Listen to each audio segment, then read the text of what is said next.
Hey everybody, how's it going, and welcome back to RackFocus. This week, we're going to do something I've been wanting to do for a while, which is get 3 people from a project talking at once. The project is Fatman, which was my favorite Christmas movie that came out. If you don't know anything about this sort of dark comedy drama about a hitman that's sent after Santa, the hitman being Walter Goggins and Santa being Mel Gibson, then you're going to have some fun with it. But who we're talking to today are the 2 directors, Ian and Eshom, and then the cinematographer, Johnny Derango.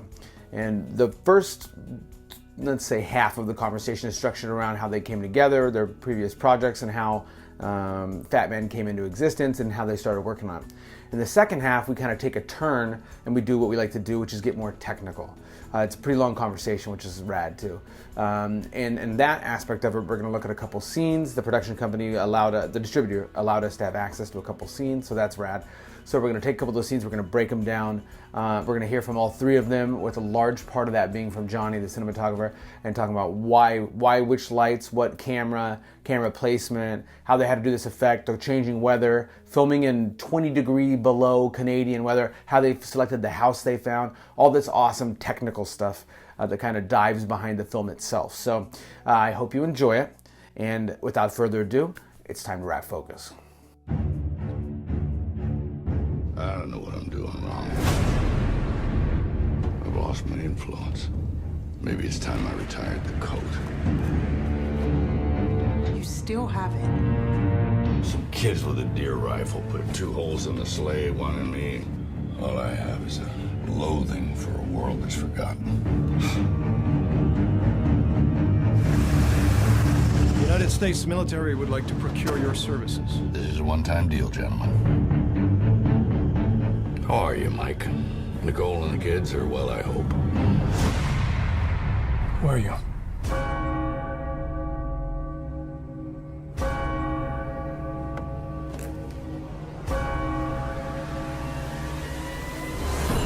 You just lost a big son, Fatman!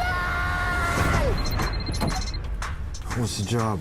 I'd like you to kill Santa Claus. I'm looking for the fat man. You can't be serious.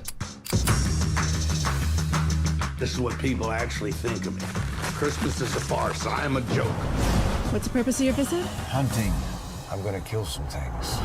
There is a rising number of our youth making poor decisions. Want the big man's head. Severed heads rot, they mold. Then I want his beard. I'm not shaving off a dead man's beard. Your workers sure have healthy appetites. That's why elves live much longer than humans. And Chris, he does the same? No, it's a giving that keeps him young. I've come for your head, fat man! Dashing through the snow in a one-horse open sleigh. You think you're the first? Oh, the fields will go. Think I got this job because I'm fat and jolly? Nothing all the way. Jingle bells, jingle bells, jingle all the way. Oh, what fun it is to ride in a one-horse open sleigh. I'll come while you sleep. The fat man's got his eye on you, kid. Hey, whoa! Oh, that's Donner. Lucky it wasn't Blitzer. Should tear your package clean off. All right, good morning, or actually afternoon where you guys are. First, I want to say thank you for joining us. Thank you for having us. All right, and we're going to try to do the, we were just talking about this briefly off record, but we're going to try to find a way to talk without stepping over each other, which apparently the Nelms have no problem with because they said they want Johnny to do most of the talking. Fair enough. In the beginning, do me a favor and let's just talk about how the 3 of you met, and you've been working together for, is it 15 years now? Somewhere in that area for sure. Yeah. Let's start at the beginning. How did the 3 of you meet? So in like 2004 or so, I was called up and asked to just pick up a day for another DP on a building safety video downtown LA, and I think it was for the US Bank Tower, if I'm not mistaken. So I took the job as just a one-off day, really exciting building safety video, faking fires in the hallways and, showing evacuation routes. but it was a real small crew. It was just a director, a guy by the name of Greg McDonald, myself as the DP, and then 2 grips. And one of those grips happened to be Eshom Nelms. Our man on the That was Volkswagen. that day. I also ran some stingers and I waved some gels in front of a light. It's very, very similar to what we're still doing these days. Just no fires, hopefully. Right. So yeah, that's how we met, and I found out. Ash and I hit it off right away, and I found out that he and his brother Ian were writer-directors, and they had done a couple of not shorts. They had done a couple of features, a couple of micro-budget features, and Ash told me about them, sent me a DVD for one of them. I watched it, and I was really impressed with what they were doing. My only issue was that I felt like I should be shooting them. Yeah, So, I think it was like the 3rd or 4th one that we showed Johnny, and he was like, "Okay, the only thing wrong with this one is I didn't shoot it." And like that was it. After that, we was like, "All right, well, let's go, baby, let's do this." Well, I remember us saying, Ash and I were like, okay, well, you know what? Maybe it's time we integrated. Like, let's see if this DP thing, let's see how this works, because Eshom and I had been DPing and doing all the camera work for our features before that, and our shorts before that, and this would be the first time that we kind of let anybody into our inner circle. So it was like, okay, and Johnny was, not necessarily talking a lot of shit, but he was just like, oh, I could do this. This is gonna look so much better. Guys, just get me in there. Let me in, coach. And so I remember we decided to do this short together. A friend of ours had written it, and so we went out to go shoot this thing. And I remember Johnny saying, "Guys, we're gonna have to rent a couple of lenses because I want to get some depth of field in this thing." And we're like, "Nah, we don't. We need any lenses." And I remember John.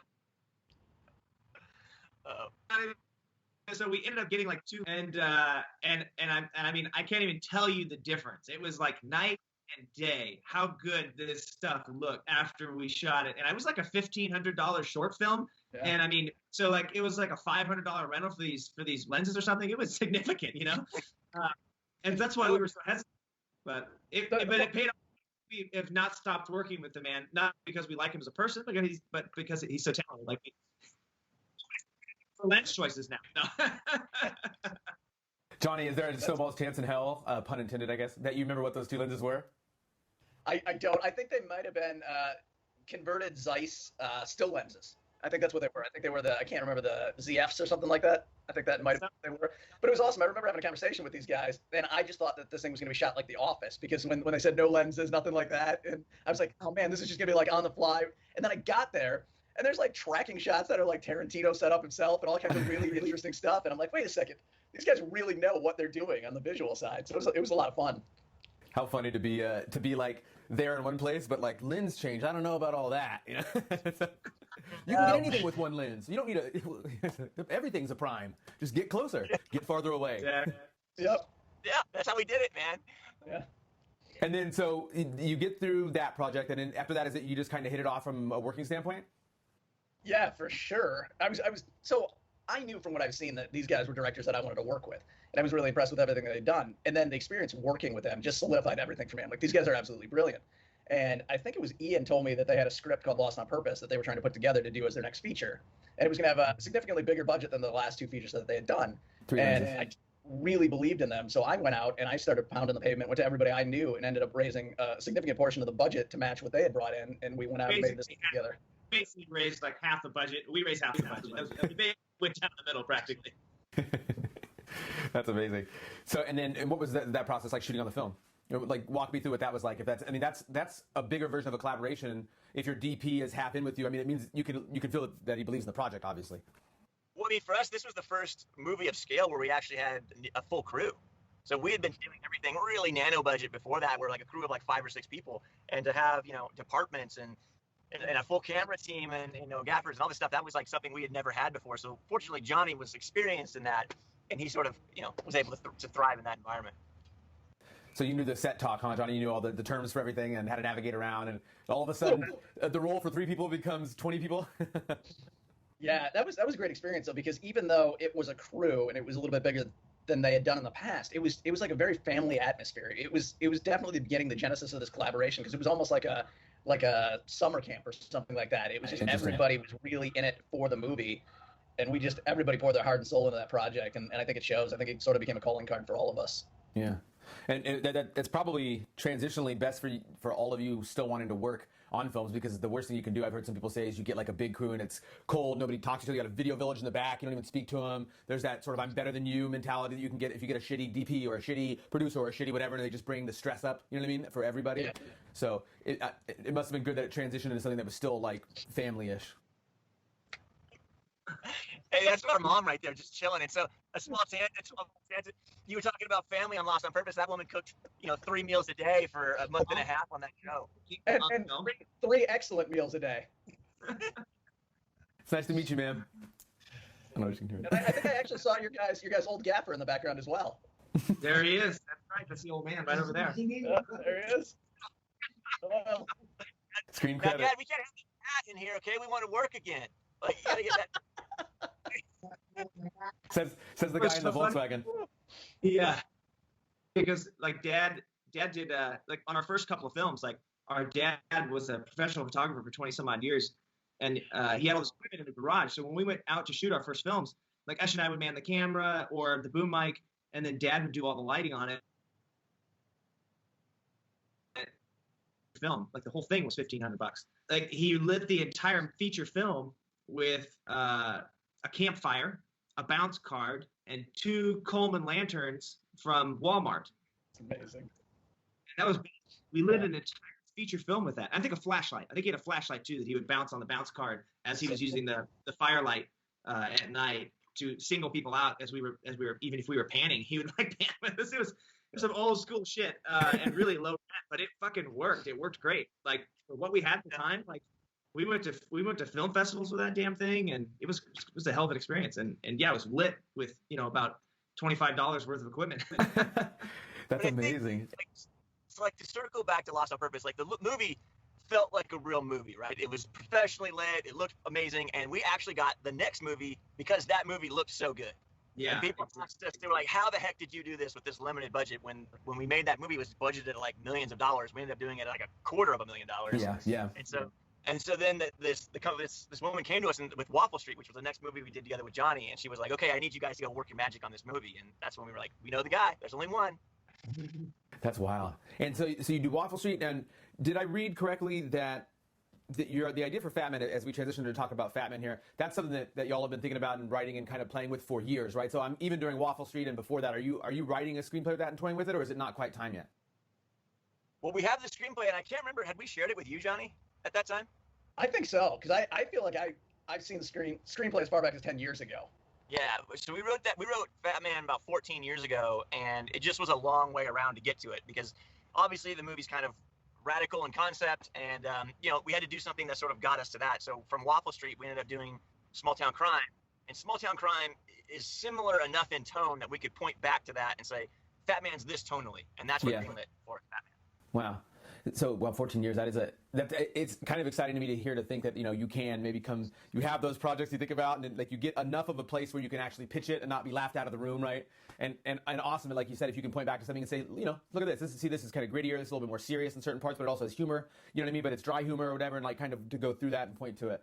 So how do you come across when you do Waffle Street, Small Town Crime, and then where do you like walk me through how Fatman starts to get made?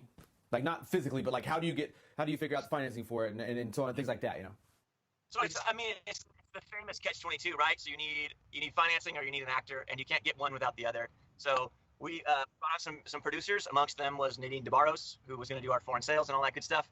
And from her and another couple of our producers, we were able to submit to CIA to get Mel Gibson. And Ian and I had fallen in love with the idea of Mel about 2016, 2017, and it was at a screening of Hacksaw Ridge, Mel came out. Beautiful beard, and he looked a little beaten down, a little wary from the production, from the publicity hustle, so to speak. Yeah. But he still had the spark in the eyes, and his casting in Fatman was like undeniable. We were just like, oh, he's the guy. He's the guy. That's right, and he's been rocking that beard for like years and years now. It's like you never saw it, and then it's like it's a constant for him now. Interviews, the beard, like it's pretty cool. Yeah. So we had to write him a letter. We wrote him a letter. We submitted through his agent formally, all that good stuff. And we didn't hear anything for a couple weeks, but then finally we got this very like ambiguous email, and that was pretty fun. And so that starts you on the path. That helps get financing, then I'm guessing. Yes. So with Mel, that sort of makes it real. right? So you have a base level that you can make the movie for in foreign sales and all that engine and magic calculator stuff that they do. And so, and then from then we could start filling out the cast and setting, landing in a production and all that stuff. So yeah, once we got Mel, it was absolutely real. And then we could go out and get, like Walton and Marianne and Chance and all the other ensemble. On that, is it fair to say that Fatman's your biggest production so far? Absolutely. Right. I just didn't want to put the words in anybody's mouth, just in case I was wrong. So, are you kind of pinching yourself when it's happening? Or are you like, no, damn it, like we know how to do this, we just haven't been given this opportunity yet. That's considered to be more legitimate because it has actors in it and has a bigger budget. You know what I mean? But like, if you're years and years into this already, like, how did you feel about it coming in? I think you have to have a level of each, right? And we certainly did, because I think if you don't think you deserve this shot at whatever you're doing, even if it's like a $5 film or a $100 million film, if you don't think you should be there, it's going to be rough. So I think Esh and I try to be as humble as possible in every respect that we get, because we do feel really grateful for any opportunity we get. And we do scrap and work really hard for these opportunities. And when they arise, we try to make the best we can out of them.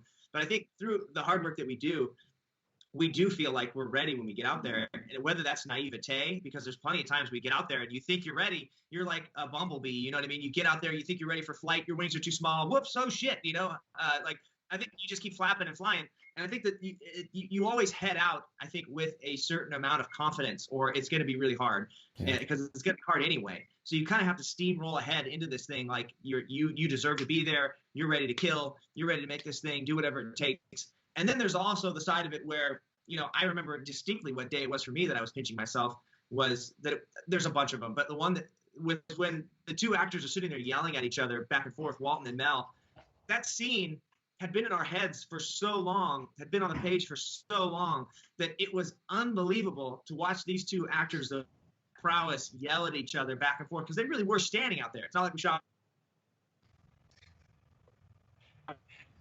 yelling at each other. And it was fantastic. It was fantastic. Yeah, that was a pretty special moment. I can remember the snow was coming down perfectly, and it was just, I was sitting in my tent just floored by what I was seeing. It's like the good and the bad and the ugly to me. That's what it reminds me of, that long distance shot, kind of thing. And what about you, Esh, and what about you, John? I'm curious if you guys had one of your kind of like, shit, we're doing this, little moments.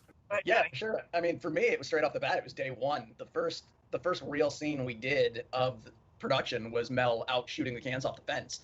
And to be sitting behind my monitors and to watch him raise a gun, which I've seen him do in countless movies, like right at the camera, I'm like, this is incredible.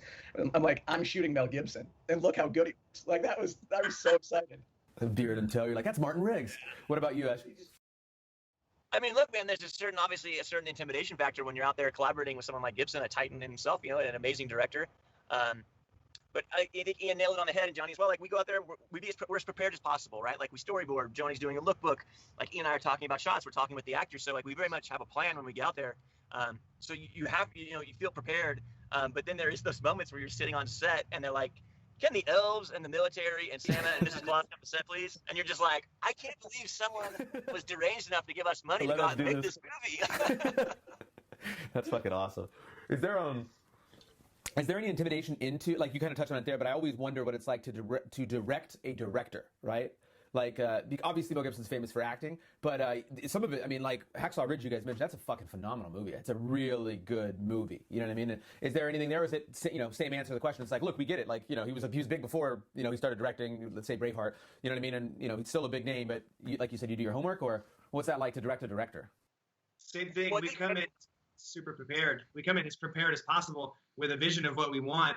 And then Mel was really amazing because he was incredibly collaborative, where we would if he had a thought outside of what we were doing or what we had going, he would come up and say, hey, throw this out if you want. I'm on board with what's happening. But and I think it's because of all his years in front and behind the camera. He just knows what he would need if he was an actor on this. He would need his actor in 100%, and he would need to feel like they were okay with him steering the ship, which is what he comes up to you with. He says, hey, this is your film. I'm here to do your thing. But what if I did something like this? Or what if I said this? Or can I improv here? Or how do you guys feel? We're like, yeah, awesome. And it puts our guard down. We're like, as directors, you're like, awesome. Like this guy, awesome. Yes, I'm more open. Yes. What, bring more to me, and that's why we are of the mindset, though, especially with the people we bring in front of the camera and behind the camera. Like, we pick those people for a reason because they're talented and we want them to shine. So it's like, if Johnny has a shot that he's suggesting or a move or something, we're all ears. If Mel has an improv line or a blocking moment that he wants to try out, we're like, yes, go. Like he's got an instinct for it. Yes. Yeah. And I'll say this, like, working with Mel, like that dude sees everything. Like you can't get anything by him. And I think Johnny should hand off. I should hand Johnny this one because it's like. Are you talking about the 2-camera setup? I mean, it's just like, like there's nothing the guy doesn't see on set. So, I mean, if it gets pear-shaped, he's going to let you know real quick. I mean, fortunately, we didn't have that experience, right? Like, I felt like the ship was on course, 99% of the time, so there wasn't anything like that. But, like he would come up to us and be like, oh, like, what lens is on that camera? And, like, over here, stuff like that. Yeah. You had to stay 2 steps ahead. I mean, it was awesome because it instills a little bit of that fear in you and that excitement because it's going to push you to be the best you possibly can be because you've got a guy with more experience in this business than years of life that I've lived. So it's really cool. It pushes you to do your best, and it was a lot of fun working with him because I learned things just by watching him. I know there was one day where there's a scene where Mel and Marianne are in the kitchen and they're talking to each other. He comes in from hitting the punching bag and they're having this beautiful little dialogue scene. And the main push of the light is coming in through the windows, and there's not a lot of room to get lights in. And I watch him during rehearsal. I watch him step forward out of my light, and I go, oh man, it's gonna miss him as he moves in. And the incredible thing was he was testing during that rehearsal to see where he could land before he left that light. And then during the take, he didn't leave that light. It was incredible. So it's just stuff like that where I was like, I'm going to have to make an adjustment on this. And then I watched him in the first take and he knew exactly where he could go. So it's stuff like that just, it's fun to work with an actor of that level who has been around that long and knows what you can and can't do. Well, I remember this kitchen where he's like going out to deliver the night before. Yep. And he's like, what's this like? What is this scene? Like, what am I supposed to do here? And then like, we're telling him, and he's like, okay, well, let me see the shot. And he like walks in, and he like looks in at the monitor, and he has to stand in there. He goes, the shot makes the scene. I got it. And he goes right up. It's like, okay, amazing. Like he just instantly understands cinematically what's happening and how it all works. Well, you missed one step to that in that he was talking to us about the lines in the scene. Yes. Right. How that shot worked. And he goes, and we were running lines with him real quick. And it wasn't like we were acting it out. He had already had it. And he was just like, let's just run through this real quick. We're like, okay, great.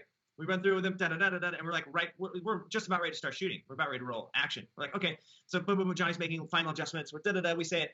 We go through it with him. And then he goes, well, and he's like, you think that last line works? And we're like, yeah, it's great. He's like, what if I said something like this? We're all, like, here's why we like what we have in there. And he goes, well, and he's thinking, and he goes, well, how are you going to shoot it? And then I think we either shot one through or someone walked it through for him. And it was this moment where he's way in the foreground, and then he says, what's the last line there, Ash? I failed, I think. I failed. And then he walks out. Yeah. And it was that revelation of him realizing how we were blocking it that he went, oh, that's the moment. And then he realized how he was going to register his voice, how the volume he wanted to project, and the movement that was coming afterwards. And he went, oh, that's what makes the scene. We're all oh, okay, great. It was fascinating to watch that whole thing unfold, man. Like, because I remember that distinctly, as you guys do. And just seeing him see where he was going to hit and how the camera was going to be, and it all just worked. Yeah.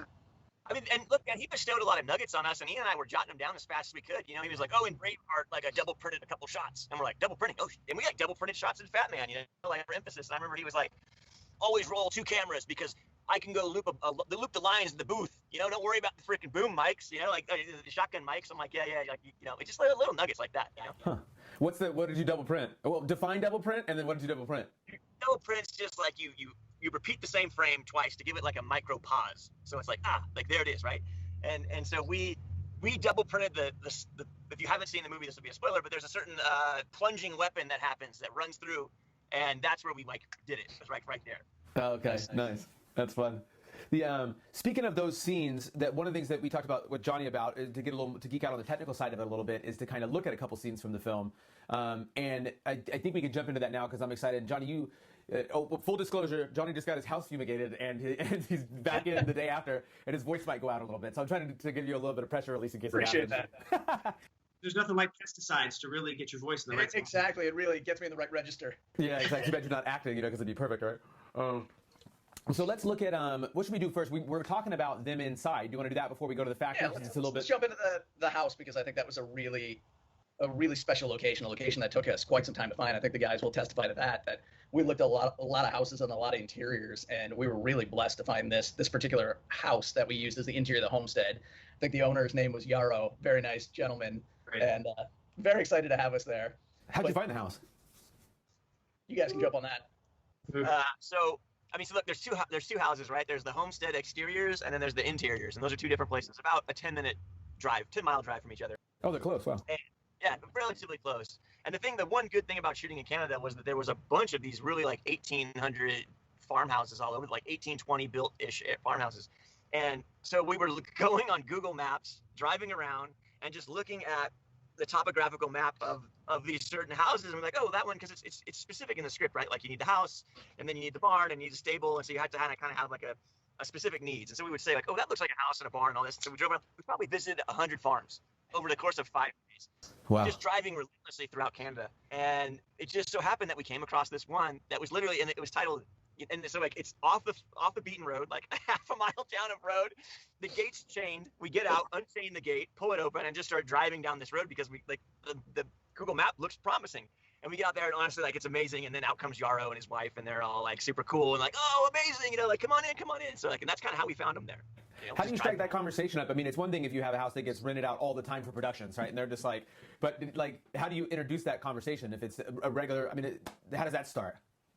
So it usually starts, hey, how are you? You know, we're doing a movie in the area.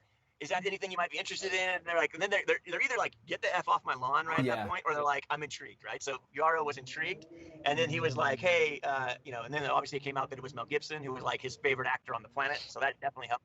And then from there, honestly, like, we were off running, and he was like, key to the city, here you go, guys. Like, he was thrilled. Then you tell them what you're going to rent it for, kind of thing like that. They say, yeah, then you're set. Then the nitty-gritty, all that stuff happens, yeah. That's cool. Okay, Johnny, so let's do... all right, so we're going to start inside the house, and then after that, we're going to jump on the factory floor, right? Sounds perfect. Okay, awesome. So what are we looking at right now? So right now we're looking at Mel coming home, or Chris coming home after he's delivered the gifts on Christmas morning. And we're actually looking into his bedroom where he's going to be placing the gun underneath. But this was a location that I really wanted to have that real lived-in feel. I wanted it to feel authentic. And I thought that the lighting needed to represent that as well. I wanted it to feel very cozy. You know, some of the other environments are more harsh. And I just wanted you to always feel like this was sort of a safe space. Even when things weren't great that were happening on screen, I wanted them to have a warmth. And I wanted the light to always be wrapping and sort of nice. Yeah, that makes sense. And so how do you do that? If you're looking for authenticity, but you're looking for warmth, you know, where do you start, like from a technical standpoint? So I think for me on this, it was big pushes through the windows, stuff that felt authentic to the environment. You know, you got this frozen tundra outside, and of course you can have all this ambient light sort of pushing around, and just wanted it to feel soft and wrapping, and wanted to keep the colors inside warmer. I never wanted it to feel cold inside it. I wanted you to be able to see a juxtaposition between the exterior of the household, or the homestead, and the interior of the home. And so that's something we tried to stay with. You also have little pops from the fire burning inside. Yeah, down in the lower middle. Yeah, there's also a couple of tungsten bulbs, 150-watt bulbs on the bedside table to give a little bit of warmth that comes in at times. Just things like that to separate it from the outside. And had you looked at anything for reference? Are you drawing more on your experience, or you're like, hey, I really want something that looks like this, a little bit of both? So with this one in particular, there was no real definitive reference. It was more, you know, recalling things that I've seen in my lifetime and just trying to create an environment that I would feel safe in, that I would feel warm in, that never felt claustrophobic. It might be a small environment, and that was part of the reason why I went with the LF, is because I wanted to physically put the camera closer to Mel and Marianne, so you felt connected to them at all times, but you didn't lose the field of view. You know, sometimes when you go closer, put the camera like that, you lose some of the environment. Talk about that too. So, because we might as well use that as an excuse to talk about camera selection. Was that your first time working with the LF? It was actually, and this is going to sound absolutely insane, having done this for almost 20 years, but it was my first time ever shooting on Arri, on anything. Yeah. The last two films I did with these guys, in Arri Rentals was absolutely amazing and super supportive on this project. I can't say enough about them. Really? Yeah. I also think, Johnny, like, your lighting design also like absolutely augmented and enhanced the production design, which Chris did with the fireplace, and then the shot design where it went through that black part over into the bathroom. Like, right. I remember you talking about that, and you're like, oh, this has to, like, it's almost like the tonal change in the character, right? Like, he comes into the bedroom, it's warm, it's safe, and then you're like, oh, I want to use the wall to, like, wipe into this whole different, more dangerous zone in the bathroom. Right. Well, because that's the first time we're revealing what's actually happened to him, which it was a nice transition point, as you're saying, to show that everything wasn't as rosy. He might be home, he might be safe, but there's clearly something wrong, and we're going to see what's wrong here in another second. Yeah, as he gets the rubbing alcohol out and does the task, huh? Yep. And even like the production is like axes and stuff on the wall, right? Like there's like these weapons on the old, like these old weapons on the wall, which is pretty cool. I did, as a side note, because I watched it a couple times, and the second time I caught more of the references to the older weapons. Like I started like geeking out on a little bit, like the flintlock and things. What was the second one? Oh no, I didn't catch the first time the gun that she uses at the end. You know what I mean? I was like, holy shit, that's like a full on like pirate's gun. Like that must be like a black musket revolver. You know? Yeah. That must have been around for a while. Yeah, you catch the Colt obviously because the Colt's kind of built up to the, but you don't catch it. So it was pretty funny. Like even like the stuff that's like that old rifle hanging above the fireplace, you know, and like like throughout the place, there's like all this like weird weapons on the walls. It's almost like, man, you know, he's loaded for bear, man. I don't want to be a home intruder in his place. Yeah, no shit. Especially to your point that both the production design and that location just aided so much. I mean, you can light the prettiest scene in the world, but if you don't have something in front of the camera that's worth shooting, you know, it doesn't matter. And everything really came together in this homestead. The interior of the homestead, especially, it has that warmth and that lived-in feeling. You know, it never feels claustrophobic, even though it's a very small environment, and it always feels homey. How wide lenses are you shooting on? So most of the stuff I did with Mel was 28 or 35 in the house. And to juxtapose that, and we can talk about this a little bit later, but most of the stuff that I did with Skinny Man and Billy were like 80 millimeter up to 150. And that was a very conscious choice to move the camera back to make the characters feel different. Yeah. Yeah, and I mean, this is probably a huge dub, but I'm assuming the LF is a full frame sensor, so a 35 is a 35, right? Correct. Yeah, there's no crop or anything on it. Got it, okay. Just curious. You just have a wider field of view. Yeah, exactly. And so you're working on, and did you, is there any like, we had to bring in this really weird lens for this one scene, or do anything that just, it only worked with something? Is there anything like that, or did you not run into something? I'm trying to think, you know, just the very standard stuff of, you know, some zoom lenses for when you're doing some jib work and stuff like that. But as far as any very specialty items, I don't think we had anything too overly specialized. I mean, Johnny definitely had before we left, he had a very detailed game plan of how he wanted every because there's three characters, right? There's three character environments really. There's Chris, there's Skinny Man, and there's Billy. And Johnny spent probably 2 months of reference photos and exactly like what he wanted each one. Because after we got the locations, now it's Johnny's theory has to come into practice, where he goes to every damn location and sits there and talks about what lens and what filter and where the lights are with Mateo, and like really go over like how he's going to create that warmth, not just talking about it. Yeah, and there was as Ian said, there was a very definitive plan when I looked at the script, and this one was nice because we had a little more pre-production time than we've had on any of the other movies, and I was able to really dive into the script, and it wasn't like fight or flight. You know, you weren't just showing up and shooting. You had some time to actually think about it. So I saw Billy as sort of the linchpin for the film. You have this character who you have Walton on the left and Mel on the right, and he could become either of those characters as he grows up, sort of like the angel and the devil on his shoulder. So I wanted to find a way to, you know, show good versus evil through lighting and lensing. So if you look at Billy, he and Mel and everybody in Mel's world are lit very similarly, like very classic wrapping light, very pretty. If you look at Walton, he's lit very harshly, hard side light, hard 3/4 light. If you look at the way Billy's lensed, camera's back further when we can on a longer lens. The same way I shot Walton, I backed the camera off and shot on a longer lens. So you got the lensing tying Billy and Walton together, and you got the lighting tying Billy and Mel together. So it's these two poles that hopefully are subconscious, but they're definitely there. If you go back and you watch, you can feel it. And another thing I did, there was a point at which we were going to shoot anamorphic, which didn't end up working out. I was going to split lenses. I was going to use anamorphic for Billy and Walton, and I was going to use full frame for Mel. And so when that didn't come to fruition, what I did was I took a streak filter. So if you watch, anytime Walton is around, there's little tiny streaks. It's not even always glaringly apparent. Like if you look at his apartment, there's sometimes just a little hit of a streak on a light in the background. Oh, that's funny. And you never see that in the North Peak part where Chris and Ruth and all the elves are until Walton attacks. And once that place is under siege, you see the streaks that have come with him. So it was just different ways of tying visually things together. That's cool. I think catch that. Worked out really well. And you also think that Walton was in the basement with Billy. Yes. Yeah. Yes. When Walton comes into Billy's world, they're there as well. With the I thought it worked really well, especially since in the story, Esh and I were really excited about having that moment having that feel with Billy. Like one of the biggest things we talked about in the movie was just that the theme of redemption, and that we wanted Billy because he's been such a little turd throughout the entire film. But literally, that's the name, right? Right. But he is like 12 years old, so he's young and he's misguided and he's kind of just had free reign.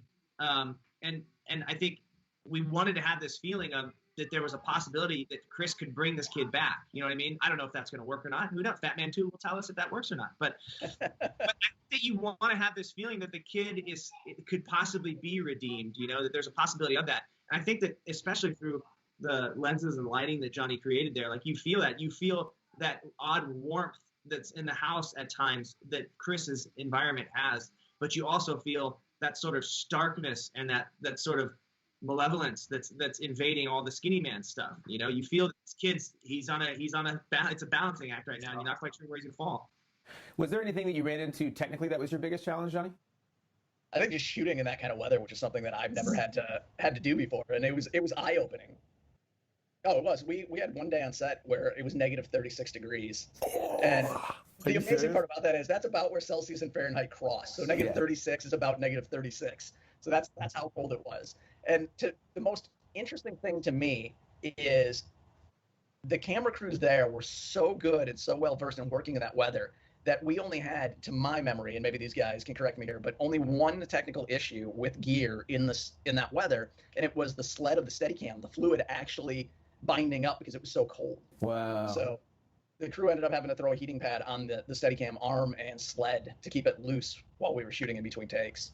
I guess that's To your point, Johnny, they were so far ahead of it, like keeping the lenses warm in the trailer and like doing all that stuff so we weren't having fogging issues and all that stuff. I don't remember very few technical issues on that. And the gear, the Arri cameras held up remarkably well. Everything. I mean, we were throwing those things into like snow falling on them. I mean, they were endurance for sure. Give me a couple examples of that too. I've never shot in anything near that cold, and I think a lot of people would be interesting. And just what are some of those pro tips that would have come from the local girls and guys that are out there? That to them, it's just like if you hired somebody in the desert, you never filmed in the desert before, and you got glare off everything or whatever. But to them, like, oh no, we'll just we use special flags out here. The other ones melt or something, right? Like, what kind of stuff did you get? I think it was just keeping the bodies at a certain temperature. I think they used a lot of hand warmers they kept on them, and just they just knew what to do. There's so much stuff that I didn't even see going on behind the scenes, but they were on top of it at all times. There was, like I said, very few issues aside from that Steadicam sled where it held us up. So I know that there was tons of things going on behind the scene that I was not even aware of, but it just kept us running smoothly. Yeah, those ACs were pretty dynamic. There really was a lot of busy work going on with them keeping the cameras warm and prepped and ready, and yeah, there was a lot going on. But beyond that, just the fact that you're working in snow and you're trudging through snow, and it takes significantly more time to get stuff transported from here to there, because you can't always just run your carts where you want to. When snow is this thick on the ground, you can't really just push through it. So, sometimes I think they were using snowmobiles and stuff to transport stuff, four-wheelers, and the biggest eye-opening thing for me, I had planned on doing a lot more work on the exteriors as far as fly swatters and things like that, but you quickly realize when you have a scene that the snow can't be disturbed, you are really limited in where you can put your gear. So even though I had reach on fly swatters, a lot of times they weren't long enough to reach where they needed to go. So I had to come up with another strategy, and in pre-production when I was doing my camera tests, I realized, and because this was a thriller, because it was a darker comedy, whatever you want to call it, it was going to be moodier the way it was lit. And in testing, I realized right away that if you take a subject and you put them a stop under compared to the snow in the background, it's like a reverse contrast. It pops, and it looks so much better than trying to get your actor at that key exposure and everything else going too hot. So a lot of the times what I was doing was I would use as much negative fill as I could when I could get it in there. But when I couldn't, it was an exposure issue. I would actually sort of put the actors under so that they popped out against the background. Oh, that's rad. I wonder. And then I hadn't thought about that too. The limit too, the contrast thing is interesting. But yeah, you can only do so much. Especially if you're trying to shoot on, depending on the length of the lens. But if it's a 35 or something, if it's Billy or Skinny Man, maybe it's different. But because you just can't go that wide. You can't do anything. No. Right? It's like there's the line of demarcation essentially. Yeah, if you think of that beautiful Leone-esque shot pushing through the gate behind Walton, where Mel is way in the distance. You're seeing the entire homestead. Like you can't track that stuff up. Well, and I remember when we were doing that final showdown, we looked at the weather report and we're like, okay, like it was snowing and then it was sunny and then it was overcast. So we shot. Yeah, so and Johnny's like praying for a miracle that did not happen, but then we got the weather report and we sat down and we're like, okay, we're gonna go from snow to overcast to sun. And so we shot the beginning, the ending, and the middle. And so we shot it out of order so that the arc made sense. Yeah. And that was a tough one. Like I said, when you can't control it, you have to really be nimble and really think. And thankfully, these guys are brilliant, and they realize how it had to be done to get it to work. Because I could have fought all day and not, got what it needed to be. But they're smart and they pivot, and we made it work. Because there was no controlling it. It was sculpting what we were given. There were no coming back on a different day or shooting it, a week later. And collaborating with Johnny on how those transitions were going to work. Not only saved us on the day when we were shooting, because it wouldn't have cut together if we were trying to shoot half of that scene with sun and then half of it with overcast, and then you get another day where you do another 2 days in a row where it's vice versa, and it's just your whole thing would be kind of candy striped halfway through it, But it saved us a ton of money when we got to the post, because Johnny was doing all these in-camera tricks to try to help us make that, because we always try to think worst case scenario. It's always like, okay, what if we don't have any money for VFX? Like, let's do the best we can here now. So I remember Johnny working, really hard to give us a transition moment. And so he picked a moment near the wood pile and tried to do these little transition moments where it cuts to the wood or something? Where it cuts to the actual wood of the thing? Or? So, yeah, for me, and into what Ian's saying, there was a key moment that I saw, and the light did something absolutely perfect. We came back, it might have been day 3 of shooting, and it's right where Mel has dove behind the car. And we're going to pick up, and the car was going to get hit with the bullets. And the sun had just cracked over the horizon, so everything else looked flat like it did the day before, except you had now hard sun hitting the house and just behind the car. And I remember getting on the walkie and running out. I'm like, we got to shoot now, because I saw it as the bridge point where, okay, the sun has been behind a cloud or it has been under the horizon or something for the whole scene, and now we just see it just peeking out. It's not like we go from overcast in this stark, bright sunlight. We now see where the sun has come from. So now it's going to work. And that was the bridge piece. I mean, I remember being so excited. Like, I was like, we got to go now. We got it right when we needed to. Johnny did a couple of in-camera things too that worked, where he had like you were doing a little bit of like you were creating your own bridges. And those are in the movie, but the big one was this moment that you're talking about. But the crazy thing is that Johnny realized it about 45 minutes before it happened, because I think you were looking at your weather app and you were like, oh shit, like this cloud is going to push past. We have about 45 minutes. And then Johnny started yelling into his walkie, like, we have to be up. I need the actors now. Like, I'm going to get them all out of makeup. And I remember we pulled Walton, like, out of makeup because we needed him to pop up and roast this car right in the middle. We pulled him out with half of his makeup on. So all the indentions of the scratches and whatnot were on his face, but none of the blood, which we had to add in post for one shot. But it could have been a complete disaster as far as us trying to have to comp all this stuff onto his face, having to comp this light in at a certain point. But thank God he realized it 45 minutes before we were shooting, and he went like hell to get it up, to get those shots, because it was like we had a half an hour to get those shots off,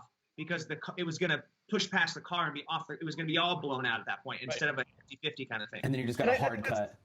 Yeah, I think that's the fun thing of having done 4 movies together. Now there's a collaboration, there's a trust, and the guys know that I only jump up and down on something that's really, truly important. And yeah, so they pulled Walton and we made it work. And I think it's a beautiful bridge for that scene, because you could have a scene that, it had pockets that were bright and sunny that made no sense. And instead it's just this seamless arc where it ends beautifully with harsh daylight. You have to watch Walton stand over Mel and point that gun at him. Yeah. With hard sunlight. It's like you can't look away, which I think works really well. Yeah, exactly. And so transitioning from outside, where is the actual? Well, let's talk about factory floor, because I want to see the video, and then we'll bring up the lighting diagram too and kind of take a look at it. So as you move inside, what do you do? This is kind of a broad question, but what do you do differently once you know you're going to be filming in essentially what is kind of like a dungeon meets a traditional factory meets, like that? So that was something for me that it was really important too. I wanted to carry over the warmth that you have in Mel's world and Chris's world. But I wanted it to feel, in speaking with these guys, for like an American Revolution, like it's an industrial revolution, factory. But I also didn't want it to feel like they were subjected to terrible conditions, So it was this balancing act. And it also, we try to keep everything incredibly grounded throughout this entire movie. And so there's a moment when Mel goes to go down the ramp into the factory. And I wanted it to be sort of this bridge piece. And I lit it to be a little more fantastical than anything else you see in the movie, because I feel like this is a transition where you go into this world that nobody else sees.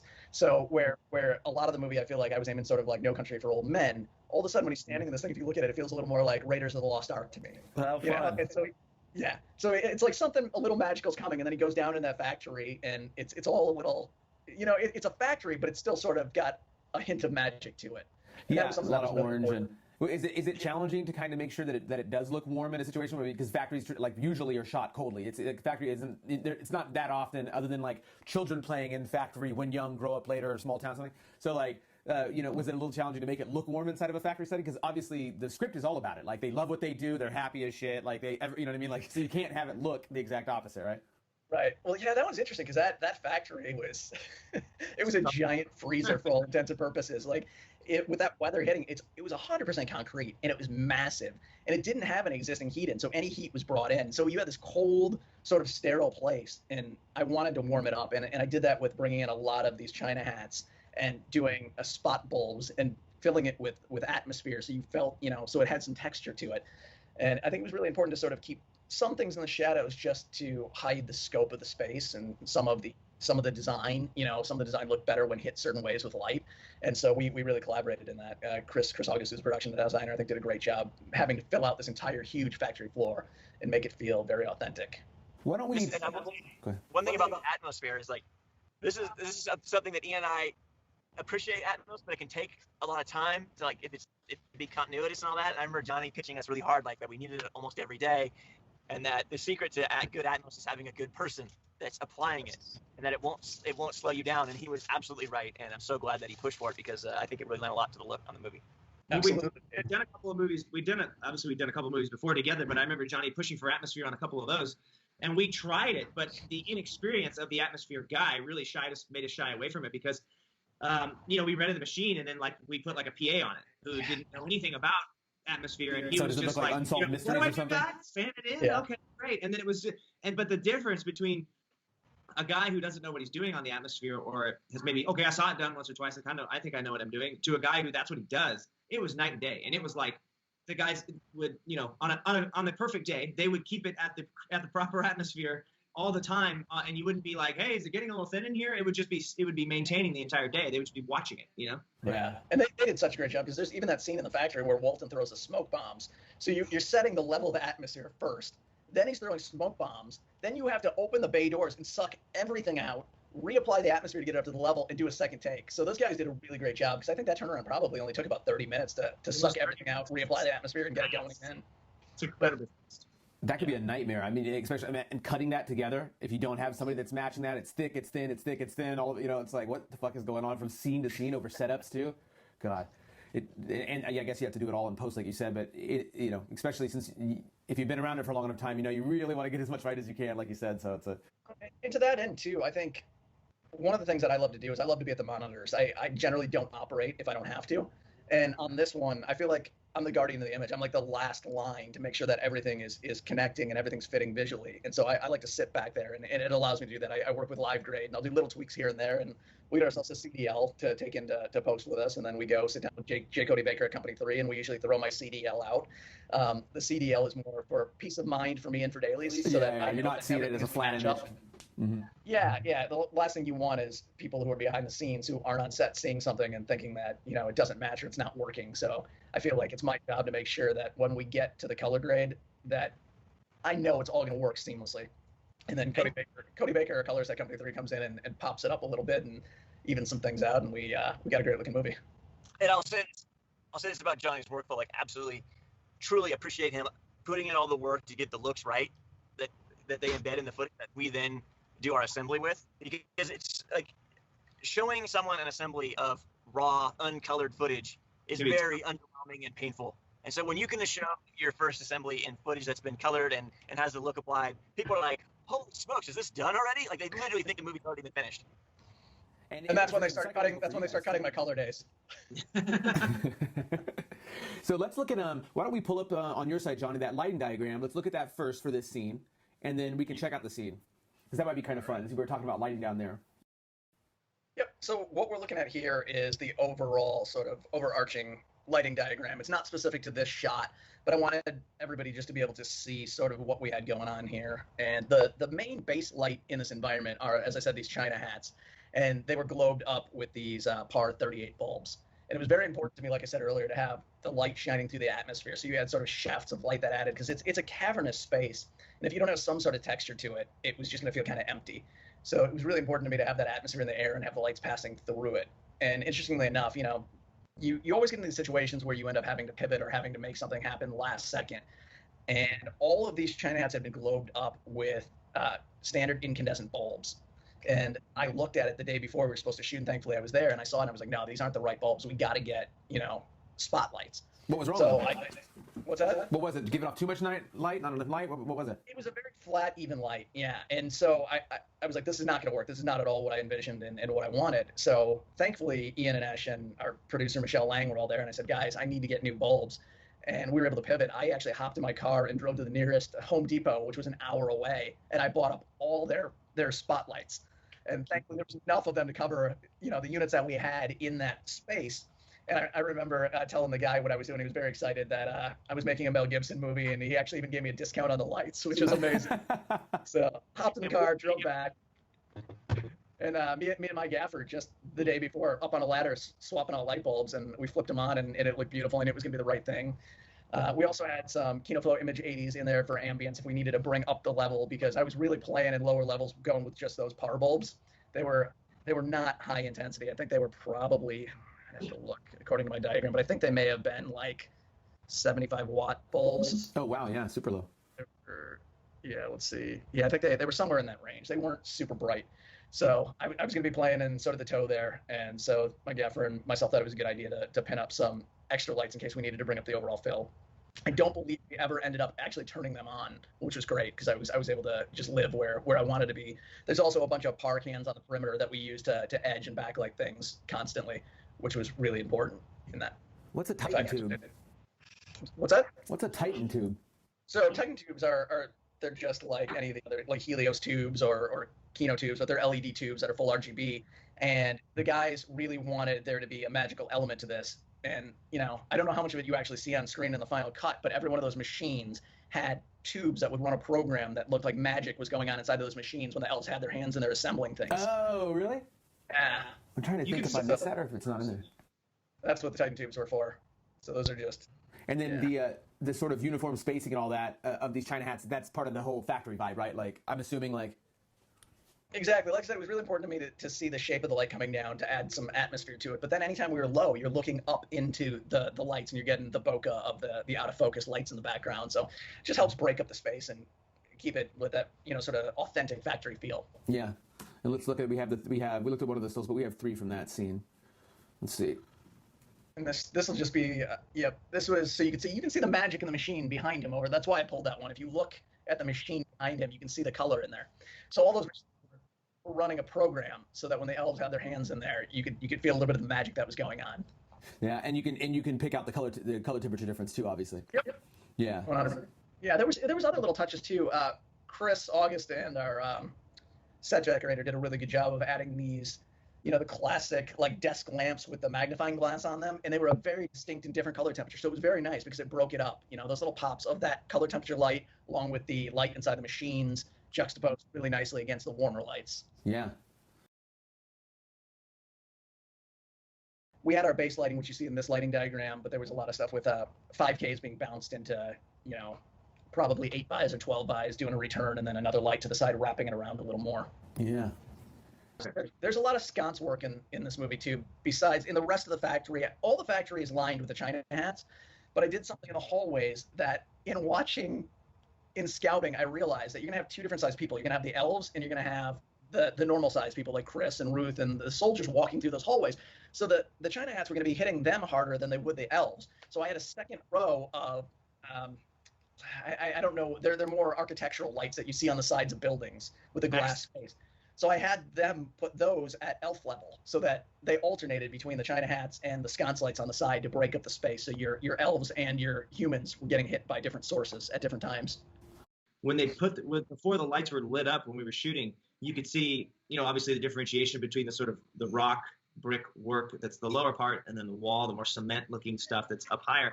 And I remember once those accents came in on, either day of or day before or whenever we were looking at it and we were seeing what those little accents were doing, like it made it look a lot better. You know what I'm saying? Like it helped all the work that Chris was doing. They were building built all that lower half and stuck it on there. So it could be, the idea was to sort of layer up this, they dug this out, you know what I mean? And they sort of did some old rock work. And now it's in the newer, hundreds of years later, they're able to do the cement work. So they've got cement work going on top of that. And I just remember that when we went in there, and looked at it without the lighting, you could see some of the work that had been done. And once the lighting came in, it takes your eye away from the production sort of sides of it, where you're like, oh yeah, I can see the differentiation in those accents. You're kind of like your eyes drawn to the accent instead of like any kind of middle ground where you think it might be falling apart or not working as well as it should have. Or the lighting that he put in there just accented everything really well and helped it integrate. Chris's work was great. Chris's work was great, but Johnny's lighting on top of it was the death blow. It looked wonderful. We're like, oh, and it was awesome. I had such a good close collaboration with Chris too. Anytime I needed, practical fixtures built in, I just told them what I needed and where I wanted them, and they did. They really accentuated the wall. The way the lighting was designed in the hallways, because they were the spot bulbs coming down, they were very targeted, which is great when people are walking through them, but they don't highlight the actual architecture of the building. So that's why I did the second sconce lights, where I said also hit the elves, but they also wash the lights to give some texture to the building. And you get some separation, right? And I know that Chris and Johnny as well, we're working very close in hand. Before Chris even started building those, Johnny's like, I need fixture. Can we build some fixtures in there? He's like, yeah. Oh, I see what you're doing. And it was a great yin and yang of working together with that, because he was very hand in hand with Chris August about how they were putting those things together when the lighting was. And I know that I'm sure Chris probably built a few things. I know he built many things according to how Johnny was going to light them, as to how much work he put into certain things, because we were, the dime was tight. He had to do certain things. We knew that he's gonna be able to save his ass a couple times with some choice lighting. Well, now that you guys have made it to the end of it, and I also want to be mindful of your time, so I want to ask one last question about Fatman. Was there a favorite? Maybe, I don't know, if little thing, but like favorite thing that isn't as obvious. Is there a favorite? Name each of you one favorite little part, either of the film now that it's done that you like. Like, I love this little scene, or it could just be a favorite moment on set you had. Just like something, give me a favorite from working on Fatman. I got mine. Do you guys have yours? I got mine as well. Okay, I'll go first. That way you guys can't steal mine, and I won't have to think of another one. So, one of the scenes that I thought came together really well for me, just all the way around, especially when we were dealing with some of the budget constraints and things we thought we knew were going to be a pain in the ass, was the scene. And I mean, look, I think a lot of the bigger stuff, we had a lot more time to preconceive, and it was a lot more, we were paying a lot of attention to the bigger stuff, like shootout and how it's going to work in the factory. But one of the things we had to come up with quickly was the scene where the elves in the military sit down for a quick sugar meal. Like that whole scene and where it was constructed, there was no lighting, no heating, no benches, no nothing, pure cement, dirty, like a wreck. Like it was a wreck. They had just like gutted the whole thing like a year previously. So it was just a meat locker, honestly. And so Johnny and Chris August and us, we go in there and we say, well, here's an area we can use. And then, I mean, there was like $50 left for that scene, kind of feel. And it was like, okay, can the construction guys put together some mini tables? Like, and what can we do back here in this area to make it look like a little cafeteria when we go by it? And with that in mind, like, we just didn't have a lot of money to work with in that scene, especially like, and what, Johnny's end of it was doing, and what Chris's side of it were doing, and how that scene came together when we actually framed it up. It looked good. It looked like it was something we'd actually put together. I was like, holy shit, it came together. Go 1 inch to the left or 1 inch to the right in every shot. Like, it's like perfectly constructed for the shots and lit for the shots. And that's one that's really distinct in my mind too, because things were really tight on this movie a lot of the time. And that was one where we showed up that day and we had to shoot the tail end of the elves barricading themselves in the hallway behind the doors. And when we walked in, there were no tables placed, there was no lighting up, nothing. So it was me getting on the same page with, I had a rigging gaffer that day, and going in and walking through right before we started where I needed lights, where the tables were going to be, what we were going to do. And I walked back after we finished shooting the elves barricading themselves, and it looked beautiful. Like, everything was set, everything was in the right place. That's wild. And that was one for me that was really fun to shoot, because it's one of those moments where there's some magic. You come back and everything is exactly where you wanted it. Wow. And that doesn't always happen. So it was really cool. Yeah, no shit, huh? That's wild. Okay, Esh. Look, this is a super simple scene, and it's kind of under the same situations as the ones that you get kind of caught with your pants down. And Ian, I'll give Ian the credit for the solve on this, and Johnny, because we were supposed to shoot the scene where Chris and Ruth are just having dinner or a cup of coffee at the table. Super intimate, simple little scene. We were out of time. That scene was supposed to be shot upstairs in their bedroom, and there was no way we were going to get to it. And it was like, hey, how do we even get this scene in the movie? And I think Ian just said, well, we shoot it down. Yeah, I think I'm right, Ian? You said this. And it was like, why don't we just shoot at the table? And so it's like, great, we're already lit for the kitchen. So she turned a couple things on and off, and bang, there we go. And it's honestly, it's like nice little quiet, simple scene that I really enjoyed. Nice. And it's one of those moments too, because we were strapped for time. We had to be inventive. We had to pivot. That was, if I remember correctly, the only scene in the entire movie that was shot cross coverage. That scene is shot cross covered, which, you know, as a DP, not my favorite thing to do, but I think it looks beautiful. You know, it was just the right situation where there's a window that faces the foyer area outside the back patio, and I was able to push something through it, and it just feels right. Rad. That's what I was going to say. I was going to say about that scene that I remember. Johnny hates cross shooting. Yeah. And I don't like it either. It always looks way better when you don't have to, but there's always times where you're like, hey, look, man, this thing's going to have to look like 85% of what we want it to look like if we're even going to get it, or we don't get it. You know, that's kind of, and we have those discussions with Johnny all the time, because it's like, can you get this up in some form, or should we wait for another day to do it? Or because we don't even know if we're going to be able to get it. Like, is it better to have an 85%, 85% and have the scene, or scrap it, or think about how to work it into another scene? But that was a day that I think we had, I believe it was like, by the time we got up and shooting, we had 30 minutes to shoot. And I remember it was like, we had no choice but to cross shoot. And Johnny was like, all right, looks like we're cross shooting this one. Right. And I think you guys are giving the side I even volunteered that. I think I said, I can make this happen in cross coverage. You did. You're like, 35 minutes, we're going to cross shoot this thing. And I was like, you're okay. I remember looking at you like wide eyed. I was like, oh, really? Like, what's like, to get it any other way? You hand Ash $20. Exactly. Where you get excited about doing something you don't normally like doing because you know it's the right thing to do at the time and it's the right answer and it's going to look beautiful anyway. So yeah, that was a lot of fun. Well, plus you were like, I remember you saying, this is the one unique situation where I can light this cross shot, and I think I can get about 90-some-odd% of it just by lighting across it. You're like, this is like a lucky moment. I'm like, all right, let's do it. Oh, that's super. And Johnny, you jumped in on those because they involved you. But what was yours? What's your, give me a favorite. Yeah, I think it's just more. It's not one thing in particular. It's just an overarching, like, the growth and the relationship of having done 4 movies and the shorthand that comes with it, and pulling off things that we couldn't have pulled off, 3 movies ago. It's just that shorthand, that knowing one another, knowing each other's tastes, and trusting each other. And I think for me, that was the most fun part of this entire experience. Yeah. And look, sorry, over the years, like we just love Johnny. Honestly, like, I can't wait to make a million more movies with him. He's like a third brother for us, and that bond has just grown stronger with every picture. Rad. Well, gentlemen, that is the perfect place to end the interview. So much for, I always say it's 30 minutes or maybe an hour, and if I say 30, it's an hour. This time we said an hour. It's an hour and almost 40 minutes. So, the time it takes to get the job done. There you go. There you go. Thanks a lot, gentlemen. Great talking with you, Josh. Our pleasure. Thank you so much.